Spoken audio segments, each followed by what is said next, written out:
Hello everyone and welcome to the third video of the series where I go through every single team's players in the BBL 14 season.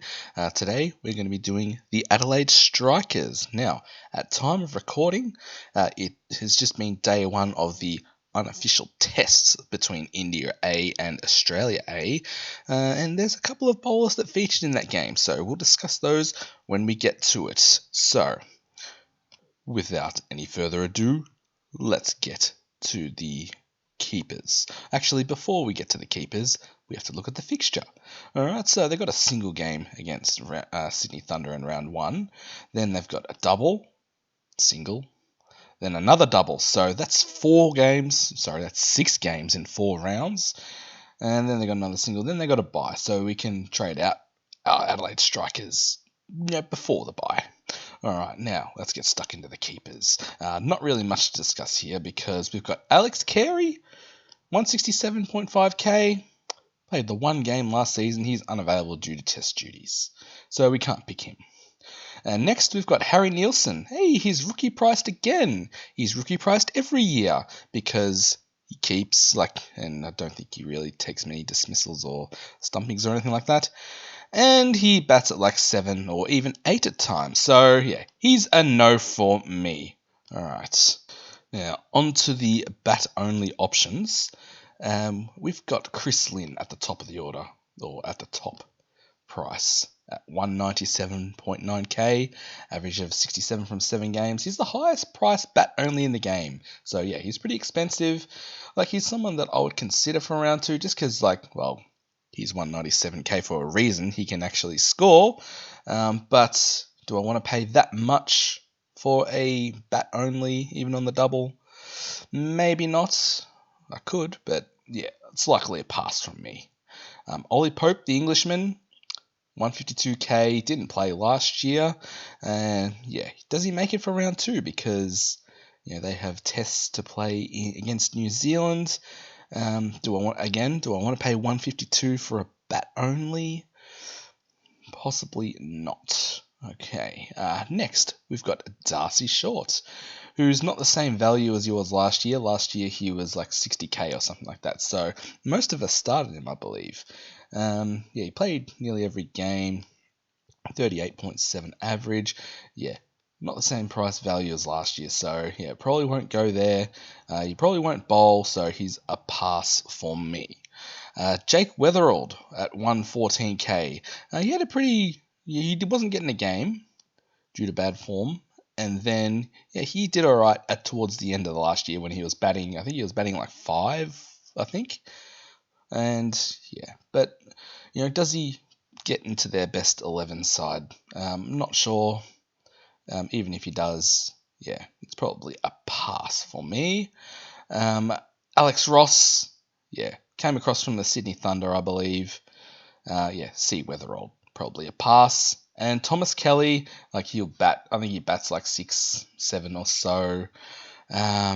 C. Alex Ross, he would also be a pass for me. All right. Now on to the bowl only options. Now. First 2 here. We've got Lloyd Pope, who had took a few polls towards the end of the season, and have priced at 134k. Cameron Boyce at 119.8k. My comment for both of those is, can they both play in the same side? They very well may round 1 potentially, but round 2 and onwards, I think Fabian Allen becomes available, and the West Indian, and he's a spinner, and he can bat as well. So maybe Adelaide can only play one of these guys, but which one is it? I don't know. We'll find out, but I probably won't be picking either of them to start off with. Now, 3 quicks I want to discuss. Henry Thornton, priced at 98.1k. Now, I reckon he could be value right there, even though he had a pretty average year last year, averaging only 33.2 from 5 games. I'm not sure if he was injured or not, but I remember Henry Thornton a couple of years ago when Adelaide bowled I think it was Sydney Thunder out for like 16 or something. And yeah, he scored something ridiculous like 200 or something, or close to it.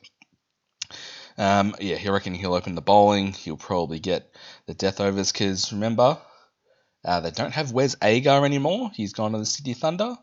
And they've also didn't sign David Payne, who was another bowler.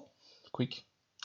And we've got Jamie Overton, who we'll discuss shortly, who may not bowl. So, yeah, all three of these guys could get a game.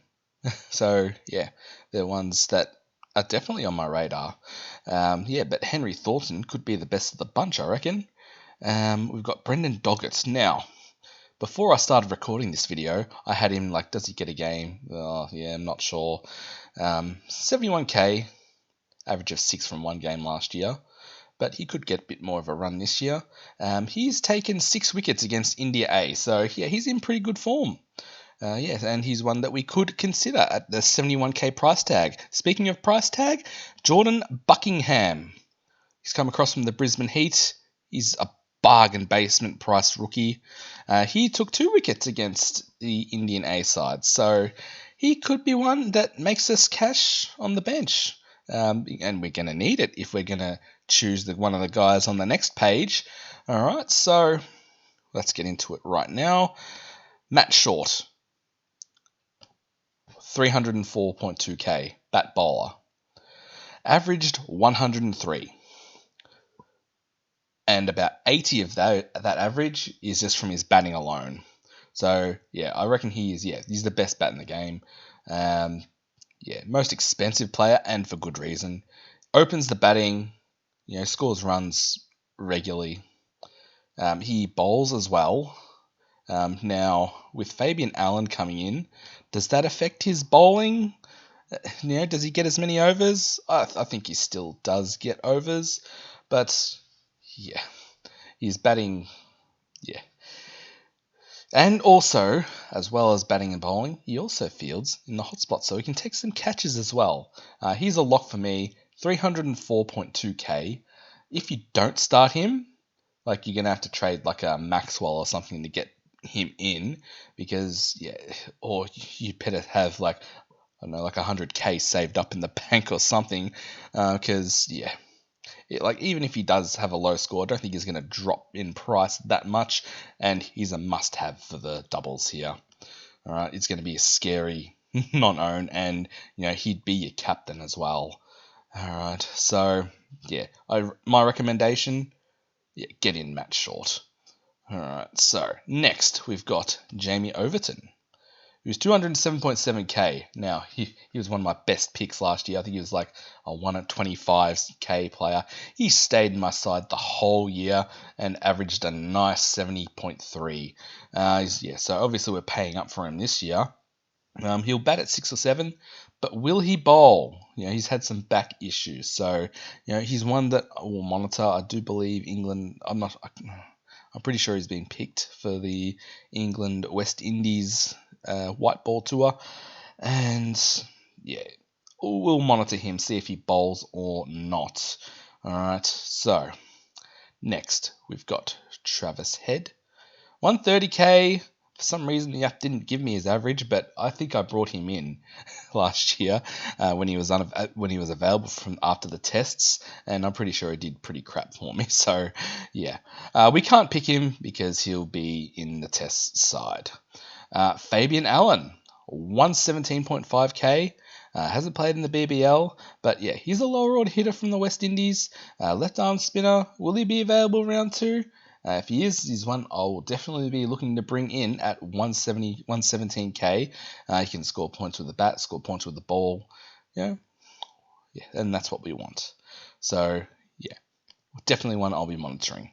And lastly, we've got James Bazley, who's a rookie price, and he played 5 games last year, 19.4. I'm not sure if he was injured or not, or whether he just wasn't getting a game. But with, like I said, with the bowlers, with the bowlers, Payne, Wes Agar, etc.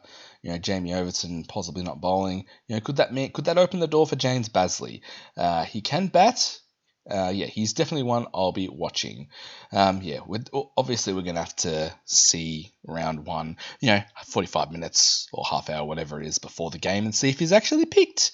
All right, so that is it for the Adelaide Strikers. Thank you very much for watching. Let me know what you think, and I'll see you in the next one. Bye.